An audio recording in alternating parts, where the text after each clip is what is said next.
Hello and welcome to Drew Manchu's Comic Book Reviews. I'm your host, Drew Manchu, and today we're going to be taking a look at X-Men #1.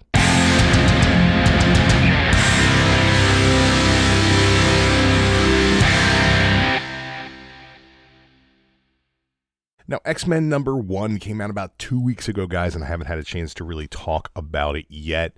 We had the big Baltimore Comic-Con right down the road from me where all of the Comic Corps came together and had a great time, and that was the weekend after this came out. And this past weekend, we've been doing the charity auctions for the GoFundMe for young Moira, who is the daughter of Midwest comic man.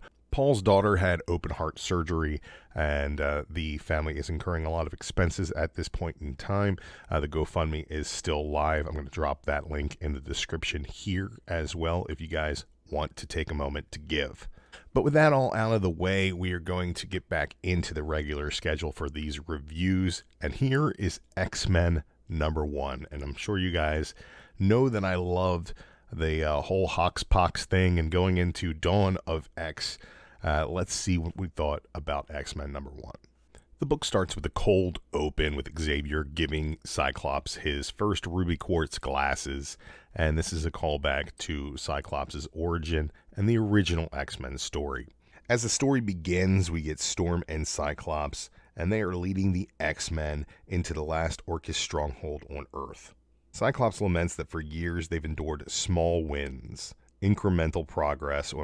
What they've really needed was a giant leap forward, and that this mission is that giant leap forward. Storm says that man should know when he's beaten and know when to run or surrender, but instead of scattering, these troops are falling back. Cyclops says that that's how they know they're in the right place, and he calls in the backup. And this is my favorite part of this book, as the team of Polaris and Magneto show up. Magneto glistening in all white as a shining beacon of hope for all mutantdom.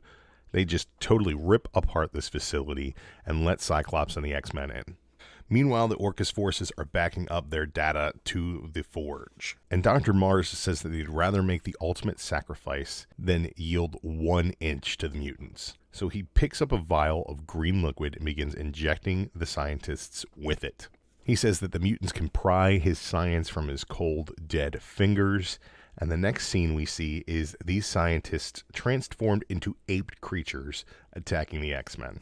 Magneto holds these apes off to allow the team to proceed with their mission, which is to free the mutants that are being experimented on. Storm makes a gateway to Krakoa while Cyclops and Polaris start freeing the mutants. And in freeing the mutants, they also come across what appears to be one of the first post-humans. Storm asks her if she's from the Vault. She says she emerged before she was fully cooked, a child born out of time.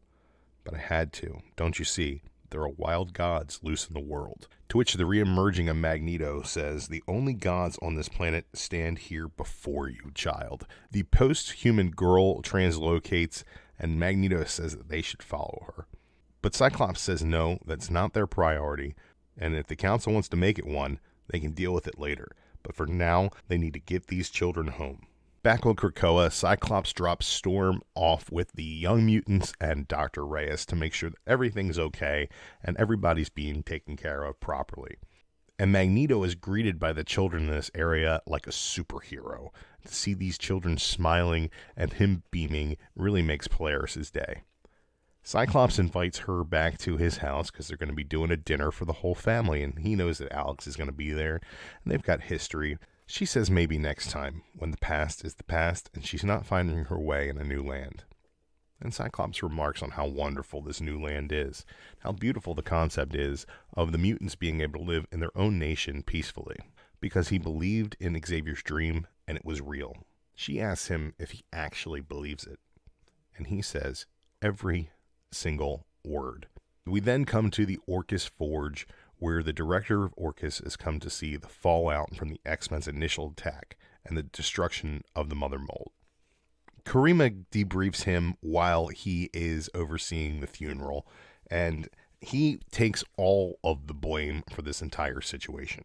He says that even though the Karima saw this whole thing coming and Gregor did nothing to stop it, she will always be ruled by her human emotions. But it's his fault that he adopted the technology that he did.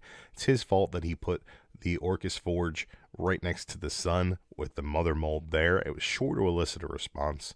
And she says that even though they've lost and Dr. Gregor is compromised, that at least they have him because he's the key to the whole thing. We then flash back to the Summers House habitat, and this is on the blue area of the moon. The Inhumans used to be there. That's where Adelan was, but now there's a Krakoan habitat there, and Cyclops stays in this house with his entire family. We get Vulcan doing some grilling and Wolverine demanding that his meat is rare. We get Cable interacting with Raza. Rachel and Jean interacting with the rest of the Starjammers, while Cyclops has a heart-to-heart with his father. And then Havoc shows up to gift Corsair a gateway so he can have one on his ship and see his kids whenever he wants, even when he's swashbuckling around the universe. We also get some Krakoan technology in washing the dishes, which is kind of weird and gross, but this whole thing is a setup for Corsair basically to check in with his son and make sure that everything's okay, and Cyclops seems to really be enjoying this Krakoan life. We then flash back to the Orcus Forge, and we get to see what is going on with Dr. Gregor. The director mentions that he didn't see her at the funeral, and she should have been there to bury her husband. He wants to make sure that she's not losing sight of their mission. She says there wasn't enough left of him to bury. What he was lives on in her heart and in her work.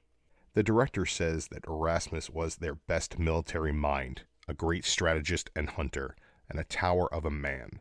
Memories are fine, legacy is better, but in losing him, they lost more than that. But Dr. Gregor seems unfazed, because she has a plan to bring him back. Well, after 12 issues of House and Powers of X, we finally set the stage, we've boiled everything down, we've taken the entire universe and truncated it into an understandable format to set this stage here. And in X-Men #1, we start expanding out from that point in different directions to see a larger picture. And I'm really enjoying where this started. The X-Men are on a mission and fighting robots. They're saving mutant children. This is totally X-Men stuff. Human scientists turning themselves evolutionarily into apes to fight the mutants. Just classic X-Men. Then we get more of the story with Orcus and where things are going with the director and their whole direction and where they're going to move forward into post-humanity.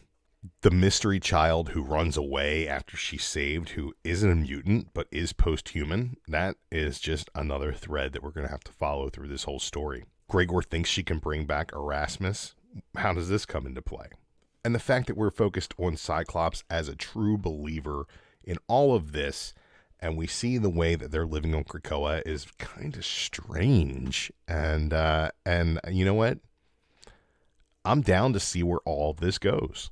This is a great starting point after a fabulous starting point. And I've heard everybody on the internet's opinion on this one way or the other. And I'll tell you what, I don't care that we're starting over again after we just started over again, because we've got 12 issues of insanity that is probably one of the best maxi series that I've read, definitely in recent memory, maybe ever.